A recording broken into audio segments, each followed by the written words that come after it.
चला बाळांनो, gate exam काय असते आता हा सगळ्यात मोठा पॉइंट आहे. कारण का आता जी मुलं फर्स्ट इयरला आहेत, सेकंड इयरला आहेत, थर्ड इयरला आहेत, मध्ये इंजिनिअरिंगला आहेत, बीएससीला आहेत, फार्मसीला आहेत किंवा कुठल्याही ग्रॅज्युएशनला आहेत, त्यांच्यासाठी ही एक्झाम. पण नॉर्मली गेट एक्झाम फक्त इंजिनिअरिंगलाच असते असं अफवा आहे कारण किंवा मुलांच्यात गैरसमज आहेत. गेट एक्झाम ही सर्वांना असते, सर्वांना देता येते.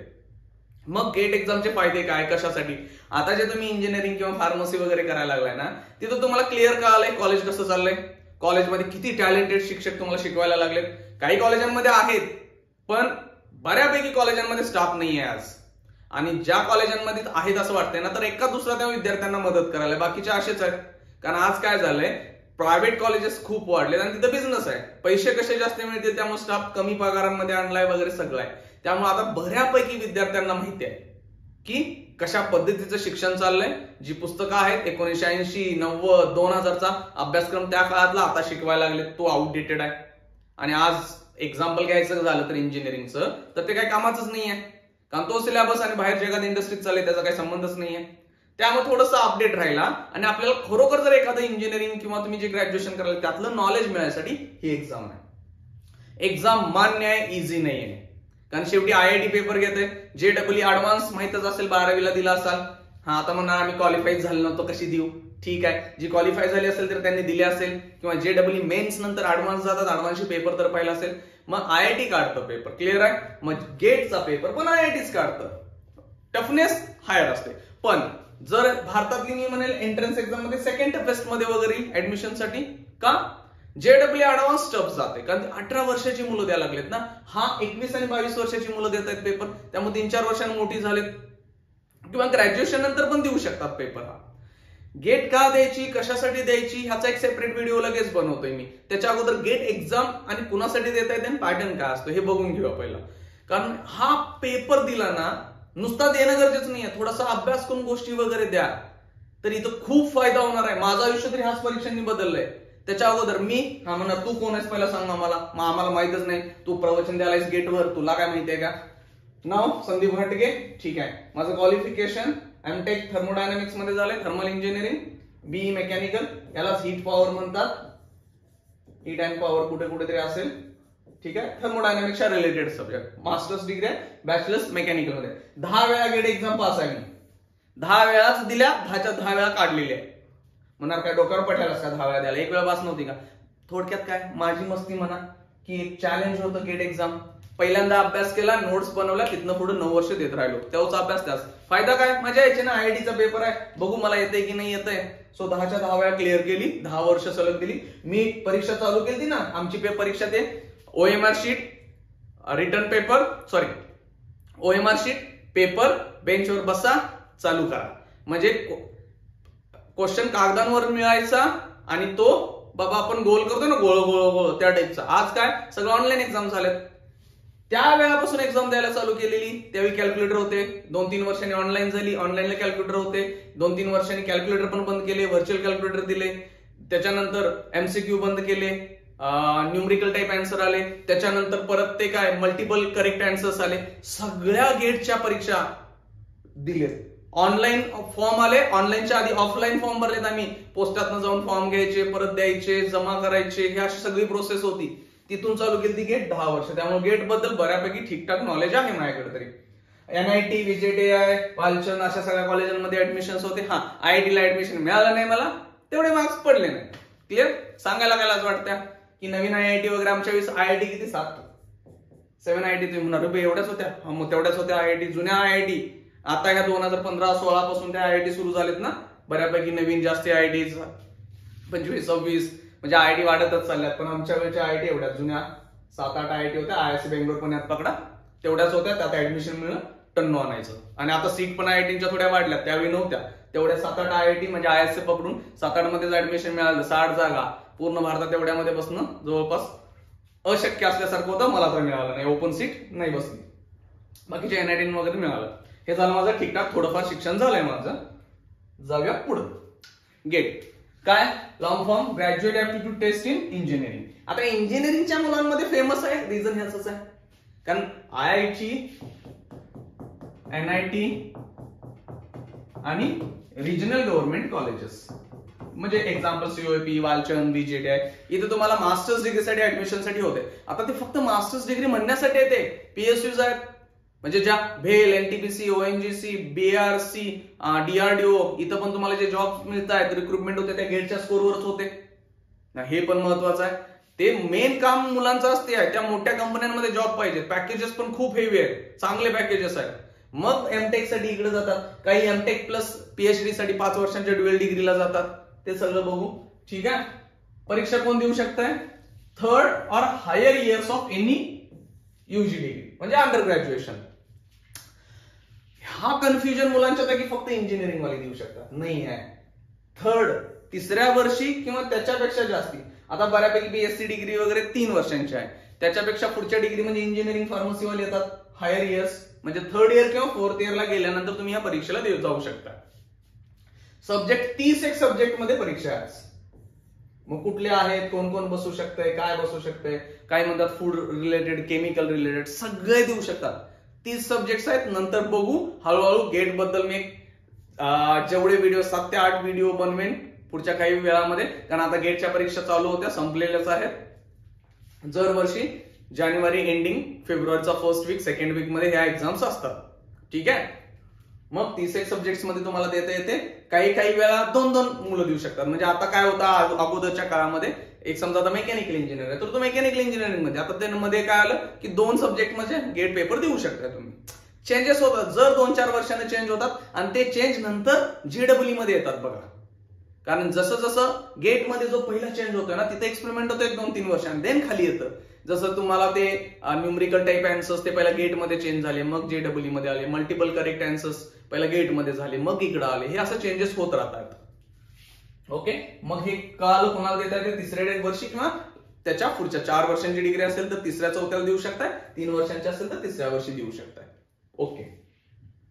देन आता पेपर पॅटर्न सगळ्यात महत्वाचा. हा ज्यानं अभ्यास केलाय ना की त्यानं पेपर काही झालं गेट एक्झाम काढतोय तो. आता 30 पेपर आहेत ना, सगळ्यांचा टाईप आपण इथे डिस्कस करू नाही शकत. मेजर मी बोलतोय, तुम्ही तुमच्या सब्जेक्ट नुसार जाऊन बघू शकताय. पहिला काय? जनरल ऍप्टिट्यूड 15 मार्क्स आहे. टोटल पेपर असतो किती? 100 मार्क्सचा. 100 मार्कला क्वालिफिकेशन किती असते? 20 ते 30 मार्कांमध्ये क्वालिफिकेशन असतं. ओपनचं सांगतोय मी, जनरल कॅटेगरी. मग ईडब्ल्यूएस ओबीसीचं थोडंफार कमी जास्त असेल, एससीचं आणखीन कमी असेल, एसटीचं आणखीन कमी असेल, पीएच फिजिकल हँडिकॅप असेल तर त्याचं आणखी कमी असतं. मी ओपन 20 ते 30 कुठला सब्जेक्ट आहे, काही वेळा 20च्या खाली पण येते, माहित नाही. एक्झॅक्ट ते 30 पेपर आहेत ना, त्याच्यानुसार ते होईल की क्वालिफिकेशन कितीला आहे, म्हणजे किती पडल्यानंतर तुम्ही त्या गेटच्या एक्झामला पास झाला. प्लस रँक चालू होतात. मग तुमचा मग ऍक्च्युअली गेट स्कोर पण येतो. गेट स्कोर 1000 पैकी असतोय. मग गेट स्कोर वगैरे आता खूप चेंजेस होत आहेत, होत राहतील. 100 मार्कांचा पेपर, गेट स्कोर 1000 पैकी पकडला जातो. प्लस महत्वाचं असतं की तुमची रँक न तुमचं ऍडमिशन होणार आणि तुमचे इंटरव्ह्यूचे कॉल वगैरे पीएसयूजला असतात ना, ते रँकवर येतात. मग बाबा जेवढ्या मोठी रँक म्हणजे ऑल इंडिया फर्स्ट एशीला, सेकंड एशीला 100, 200, 1000, 500 ते 1000 रँक चांगली असते असं आहे. हा, पहिला आयएससी बेंगलोरला अप्लाय करणार आहे तर पहिल्या 100-200 मध्येच पाहिजे. आता ते डिपेंड करेल तुमचे पेपर कुठले आहेत, जागा किती आहेत, ह्या सगळ्यांवरती. ठीक आहे. 100 मार्कांचा पेपर 20 ते 30 मध्ये पास असेल. त्यातल्या 100 पैकी बऱ्यापैकी इंजिनिअरिंगच्या ज्या फील्ड आहेत तिथं जनरल ऍप्टिट्यूड असतं 15 मार्क. जनरल ऍप्टिट्यूड म्हणजे काय असेल तुमचं? ऍप्टी असेल, ऍप्टी आणि इंग्लिश इथे असेल. मग हे कधी कधी ऍप्टी 7-8 मार्क ना येतं किंवा कधी कधी 9-10 पण जातं. इंग्लिश 5 ते 7 मार्क ना येतं. इंग्लिशमध्ये सिनॉनिम्स, अँटोनिम्स, थोडंसं लॉजिकल थिंकिंग येईल. मग ऍप्टिट्यूड मध्ये तुम्ही सांग वर्क रिलेशन्स वगैरे, रिझनिंग असेल किंवा क्वांटिटेटिव्ह ऍप्टिट्यूड असेल, हे सगळं ह्या सगळ्यांमध्ये मिक्स हे 15 मार्कांचं येणार आहे. इंग्लिश ज्यांचं चांगला असेल तर ऑब्व्हियसली स्कोर होतोय. काही वेळ गेटच्या पेपरला काय इंग्लिश एकदम घाण पडतं, 1-2 मार्क पाडणं पण अवघड होते. काही वेळा इतकं सोपं पडतं की सगळेच मार्क्स पडतात. आता हे काय तुमचं किती स्ट्रॉंग आहे त्याच्यावर. हे झालं 15 मार्क. राहिले 85 मार्क्स. 85 मधलं मॅथमॅटिक्स 13 मार्क्सला असतं.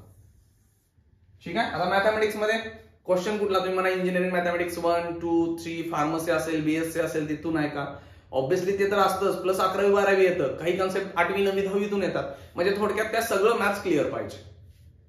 8वी, 9वी, 10वीचं मॅथ्स तुम्हाला ते 11वी-12वीला लागतंच. 11वी-12वीचं प्रोबॅबिलिटी, परम्युटेशन, कॉम्बिनेशन, हे सगळे सब्जेक्ट, ट्रिग्नोमेट्री, हे परत इंजिनिअरिंग 1, 2, 3 ला लागतं, डेरिव्हेटिव्ह इंटिग्रेशन वगैरे. त्यामुळे सगळं मॅथ्स जर धरलं तर ते 13 मार्क्सना येते. राहिलं 85 मधनं 72. 72 हे तुमचे टेक्निकलचे असतील सब्जेक्ट, टेक्निकलचे सब्जेक्ट असतील. मग टेक्निकल सब्जेक्ट कुठले? फर्स्ट इयर इंजिनिअरिंग पासूनचे. सिव्हिल मेकॅनिकलला अप्लाइड मेकॅनिक्स पासून स्टार्ट होईल. मॅथ्स तर असतो, मॅथ्स वरच क्लिअर केलाय.